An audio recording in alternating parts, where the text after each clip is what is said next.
Rogue waves. What are the sources of them? Well, what is a rogue wave?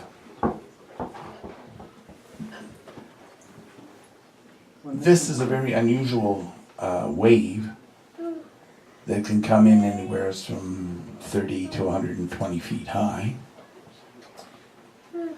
or 10 to 40 meters high, if you want that. It is normally seen in relatively calm seas. It's a shear wave or extremely vertical wave. It may be a mile or 2 miles wide, but the water comes straight up and is held almost totally vertical in that wave throughout the thickness. And there's no curve, there's no, it's not caused by the wind.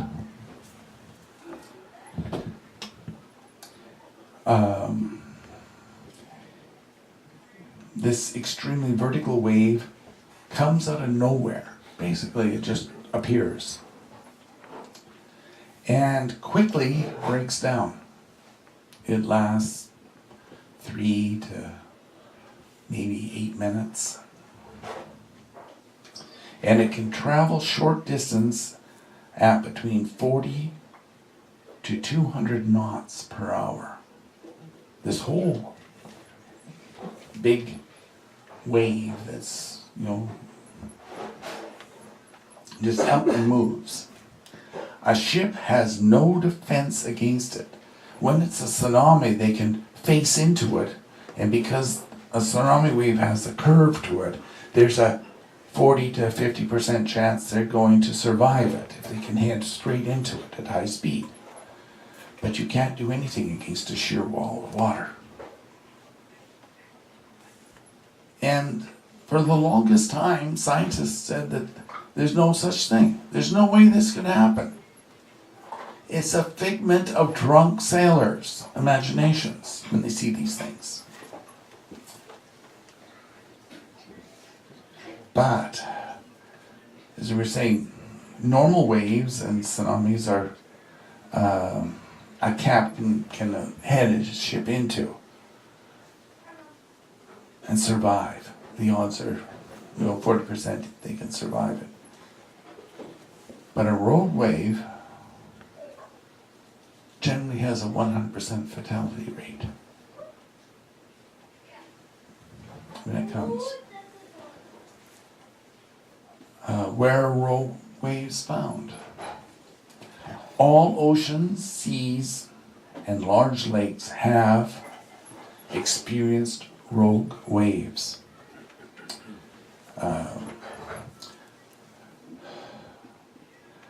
South of Hawaii gets a lot of them. Ships don't even want to go in a certain area there. Where the continent of Mu sunk, for some reason, that area is very prone to rogue waves. The South Japan Sea, north of New Zealand, north part of Australia, the Indian Ocean,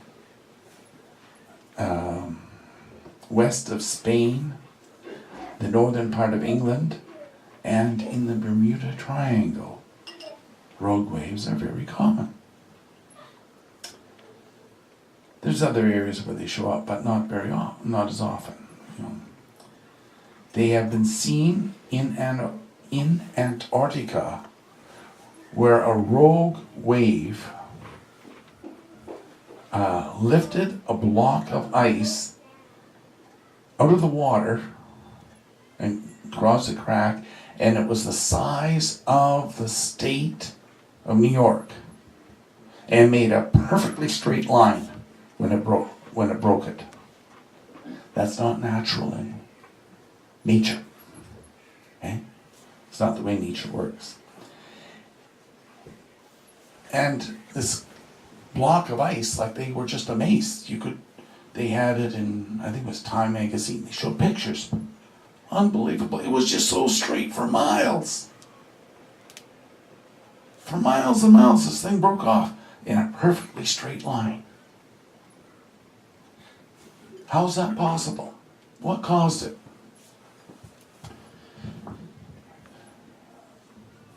These waves were considered fictional by scientists until 1985, when a wall of water hit an oil rig in Britain's North Sea. Now, they had just finished installing lasers to measure the waves and cameras to when it hit a certain wave, it would turn the cameras on. And they happened to record an 85-foot wall of water coming at this oil rig. And the scientists initially would not accept the evidence. But when you had it on so many cameras from different directions, guess what? They either had to accept rogue waves exist, or they were going to be kicked out of the academy they were working for. They could not, poo-poo that idea that it existed. So, what causes a rogue wave to form? Well, some claim it's underwater volcanoes erupting. None known in the North Sea. Sounds good, but the water formations are all wrong. When there's a volcano, the water forms a different pattern. Others say, oh, it was earthquake tremors. Again, it sounds good, but the water formations are all wrong. It's like saying that when you throw a pebble into a pond, it makes the same wave as driving your car through a puddle of water on the road. Have you noticed that doesn't show the same? So you've got to look at the wave and say, okay, what causes that formation of wave? Not find an excuse so you don't have to look into it. Others said solar storms that force the Earth to adjust its magnetic field has caused these rogue waves to form. Well, this is not in harmony with the existing evidence.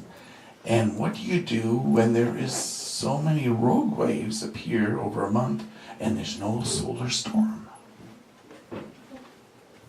Wouldn't it sound reasonable to say, well, yes, let's plot when solar storms are and see what happens? No. You can go a whole month and you got rogue waves and you haven't got any solar storms. However, there is something that does match the evidence. And that is the gravitational band formed at the closing of a wormhole where no stargate is used. Large spaceships require large wormholes to form. And the bigger the wormhole, when it closes, it creates this gravitational ribbon that will literally lift the water right off the surface of the Earth.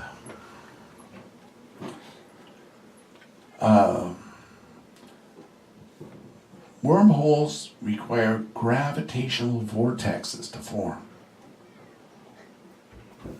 in order to fold space-time and allow a ship to pass from one star system to another or from one planet to another. When these wormholes close, the excess gravity is released in a band that can be lift miles of water up to 120 feet. That has been shown. When the wormholes are opened in space above a sea or ocean, you'll not get it at the opening, you get it at the closing of this wormhole. So, who's making wormholes?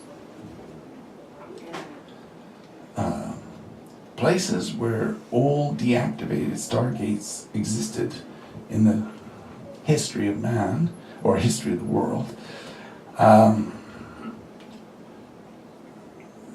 will be most prone to developing rogue waves if they're under the ocean, like the North Sea or Antarctic or Bermuda, or the Dragon Triangle in the South Japan Sea. However,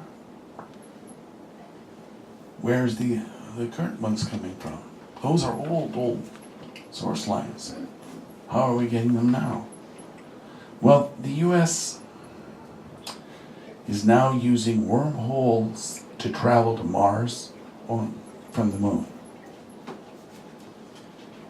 And sometimes those wormholes, when they are formed for the ships to go, create these, depending where that gravitational band hits, they will form a rogue wave.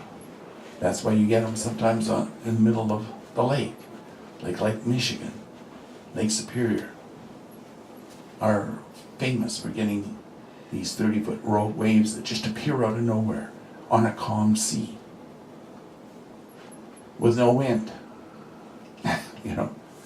Nothing to justify them.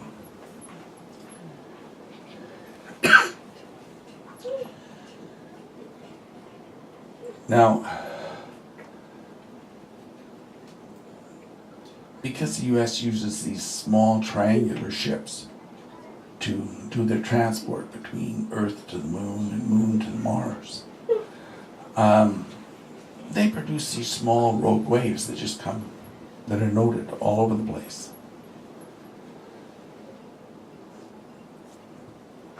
They, what should we say here?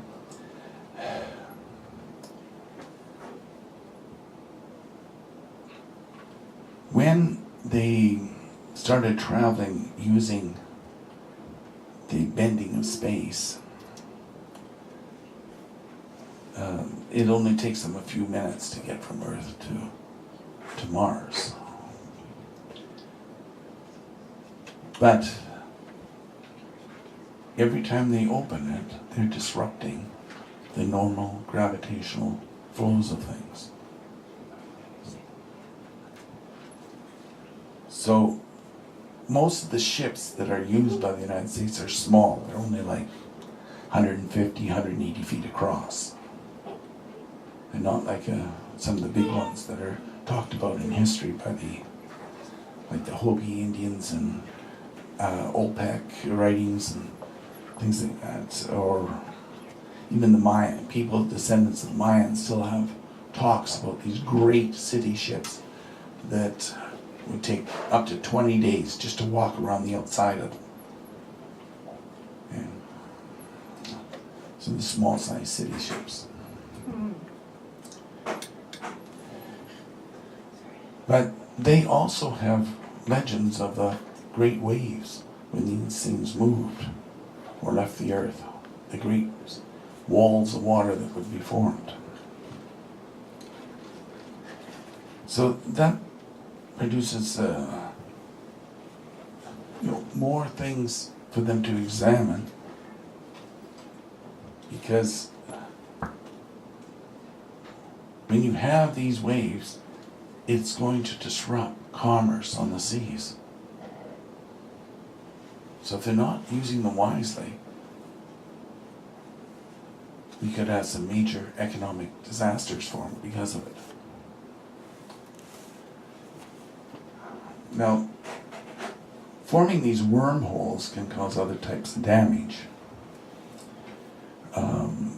They can form these large icebergs to break off, which again, will, if it gets into a shipping lane, disrupts traffic because they're slow moving. It takes a while to go around them. And when when something's coming at you the size of New York, you have to make sure you can get out of the way and hurry.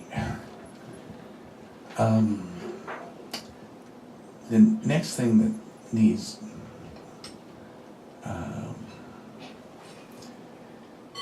wormhole problems that can be created is, see, we have domes of gas all through the North and North Sea and in the throughout different parts of the ocean. There's the big domes of natural gas and methane gas. Well, they are weak, and when you get the pressure of a gravitational rogue wave hitting, you're going to have a release of natural gas, which is greenhouse effect. There was one that went down in Siberia, appeared suddenly there, and it released more gas than for greenhouse gases than the world will produce in an 8-year period. Massive amount. And it's still collapsing and releasing gas. And this is after, I think, about 12 years now, 13 years, when it started, and it's still collapsing around it. And you can see the hole is forming. You can see it from the space station quite easily. The third point you can have with these is earthquakes in high stress areas, because it may lift the continent or the plating up and then drop it suddenly, same as it does with the water. Won't be as high, but it doesn't need to be, because an earthquake only has to move at 1 inch and you got a recordable earthquake.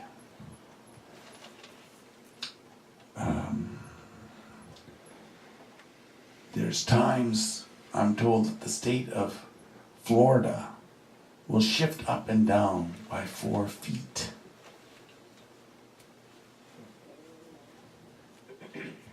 That's rather significant. What if something breaks in there and you get the monstrous earthquakes from it? And why is that state one of the ones that moves up and down? Because it's too close to the Bermuda Triangle, maybe.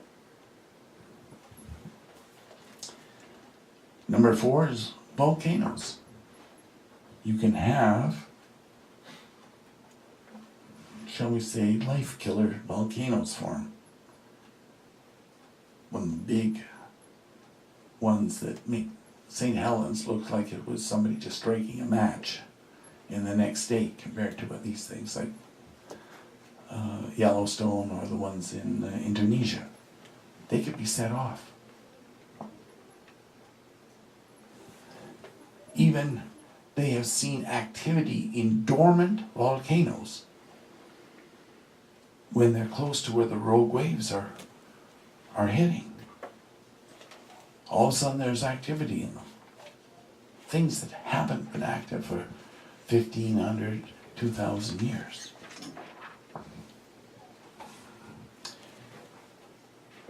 The next thing that you have is major shifts in the Arctic vortex. It will shift the weather dramatically. The cold spell we had last week over Alberta, it came in and it overwhelmed the winds from the west and came in from the east and pushed itself right up against the mountains for an Arctic vortex. Suddenly it gets pulled straight down into Texas. How's that possible? Pulled down there at over 2,000 miles an hour.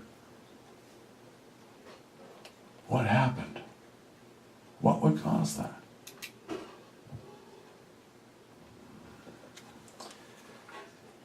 The next is when you have, or point 6 here, is the abnormal heating in the Arctic and Antarctic areas for hundreds of miles.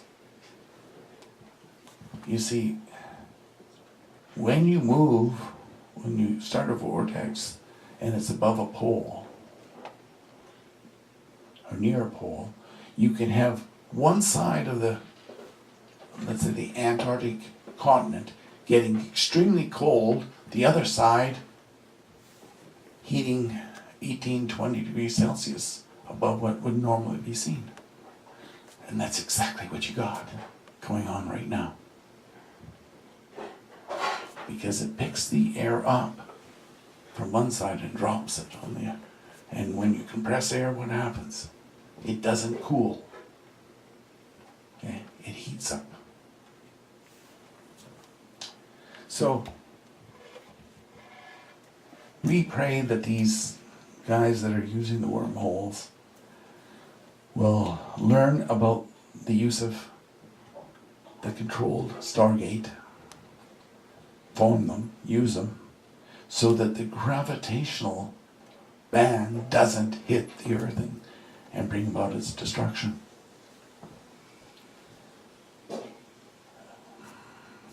Otherwise, we'll be watching for major upsets in the seas and in the climates as the use of these wormholes continues to grow. And they've got to take some responsibility for their action.